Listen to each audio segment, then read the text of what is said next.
Hi friends, welcome back. So today I am doing a readathon TBR and I'm really excited because today's readathon is for the Nancy Drew readathon. And this readathon is actually hosted and created by Amber from Back in the Bookshelf. We're actually really close friends on Bookstagram and I'm super excited. This is her first readathon and she's actually also running the Carnival-a-thon. That's a hard word to say, but it's a readathon that focuses on like carnival reads, like circus, like books within that theme. But on this video, we're talking about the Nancy Drew readathon, which is running from September 27th all the way to October 10th. And actually October 10th, the final day of the readathon is my birthday, so I'm excited about that. I do believe that Amber told me that her birthday falls on one of the days of the readathon as well. So should be fun. Anyway, so this readathon, it's supposed to feel like you're playing the Nancy Drew video game. I've never actually played it, but I do obviously know of Nancy Drew and the books and all of that. My favorite memory of Nancy Drew is probably the movie with Emma Roberts from like the 2000s. So I'm excited to participate. I'm also wearing this little like, I don't know what you would call this, gingham or plaid dress, and I took some pictures earlier with my boyfriend to post on Instagram, so I'll post those later. But anywho, Amber created cases, and I don't remember how many. I think it's like 4 or 5 cases, and in each case there is 3 prompts.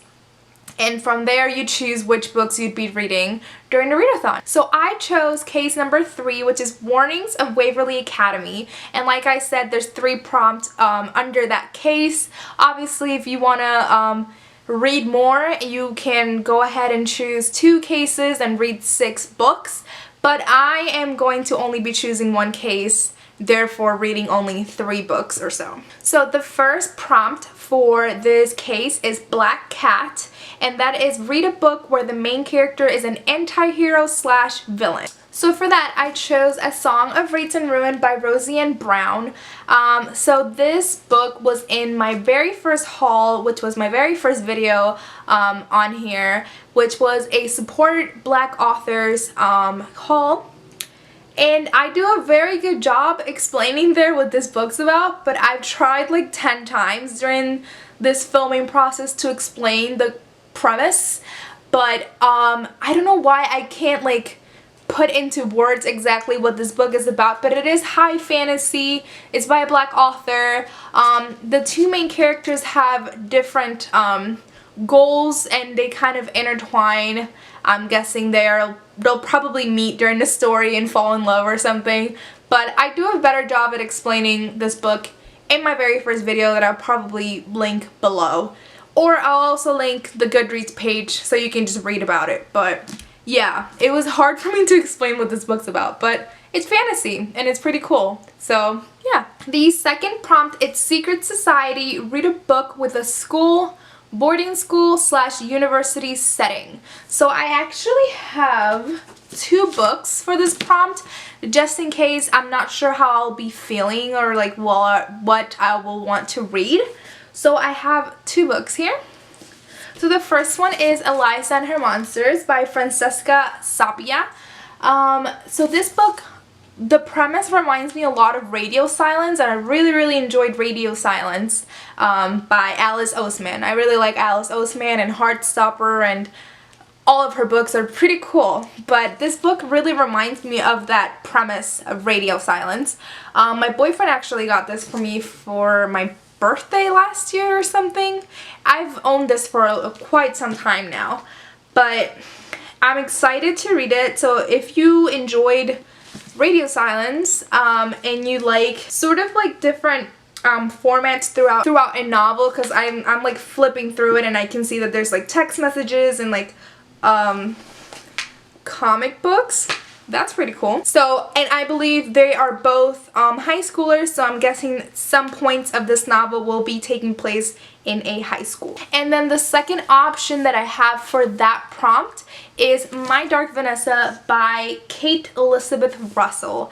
I believe this book, well, I'm pretty sure that this book's about like a young girl that falls in love with like this professor. I believe this is taking place in a university, or it takes place in a high school, but I believe this is a female student falling in love with her male teacher or professor, something along those lines. Very Lolita-esque. Looks very dark. I've heard nothing but great things about this novel, and I'm excited to read it. So that's my second option for the boarding school setting. And then the last prompt for my case is Coco Kringle, read a cozy / comforting book.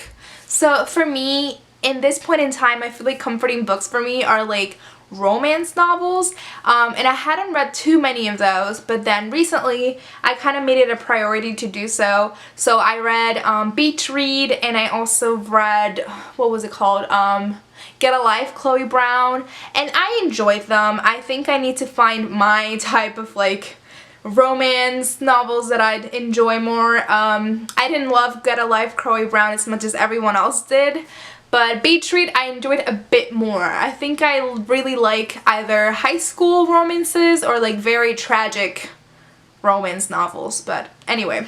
So for me, a comforting read would be a romance novel. So again, I have two options just in case I'm feeling like reading one more than the other. So the first one that I have is Red, White, and Royal Blue by Casey McQuiston.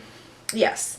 So this one is kind of like a dystopian alternative reality type of novel where the President of the United States is a woman, and then I believe the British person, like royalty person, it is a woman currently, but I don't know if in this book, like it would obviously not be Queen Elizabeth still, because it would be like many years in the future, so I'm not sure.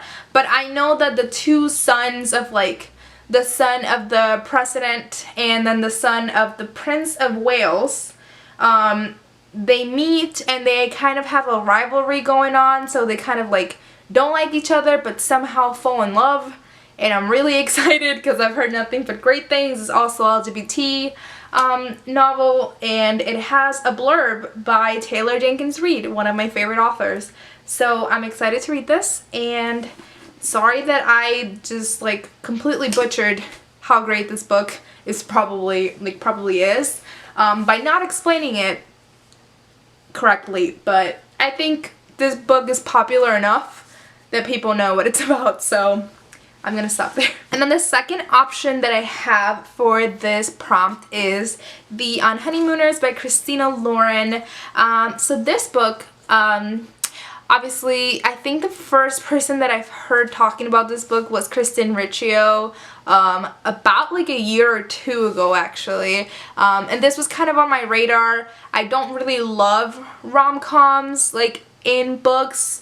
When I read a book, I kind of like to feel like a punch of like dramatic and tragic, I don't know what I'm saying, but when Christine kind of sold it as like a comedy type of book, those are not originally my type of books, but it's also romance, so I do want to give it a shot. So my friend, who doesn't normally read a lot, I think she's probably read like 5 to 10 books in her lifetime, and she's as old as I am. She's 22. She asked me for a recommendation for a book, and I gave her this book just because of what she was telling me. Sounded like something, like this sounded like something she would like, but I haven't read it. And she gave it back to me in less than like a week, and she's not an active reader, so she really enjoyed it. I did a good job recommending this book, I guess, even though I haven't read it. But this book is about, I believe is the best man and then the maid of honor, and they don't really get along. Obviously they're friends with each, like the bride and the groom, and I believe the bride and the groom ultimately do not get married, and they were gifted like a honeymoon experience, but now they're not going because they're not getting married anymore. So they give the experience over to the maid of honor and the best man, but they don't get along, and then they have to do all of these like romantic activities together, but they don't like each other. But I'm guessing ultimately they will. But it sounds funny. I do like banter every now and then. Yeah, I'm excited to read it. I hope that I do enjoy it. I think I'm still trying to like learn what my type of romance is that I like in books, but hopefully this one becomes a favorite, so we'll see. So even though there's only 3 prompts, I have 1, 2, 3, 4, 5 books on my TBR, even though some of them are just options. But I'm excited to join the Nancy Drew Readathon. I am having some pictures going up on my Bookstagram, Naomi's Library, so go follow me on Instagram. And as well, I am probably going to be hosting some sprints over on Instagram or Twitter. Not entirely sure yet, but I'll link everything below, including my Instagram, the Nancy Drew Readathon's Instagram. Like I was saying, and my camera cut me off, I will link down below the Nancy Drew Instagram, Twitter, all of that information. And below, if you guys want to let me know, like, for example, for the options ones that I have 2 options, let me know which one I should read more than the other. Like these 2 or these 2. Which one should I read first? So yeah, I'm excited. I think Amber is doing a wonderful job. I'm not sure if I mentioned that she's also running the Carnival-a-thon, which is a readathon later this year that focuses on circus/carnival themes. So look out for my TBR for that readathon as well. So yeah, I'm excited. I'll link everything below. Let me know if you're participating.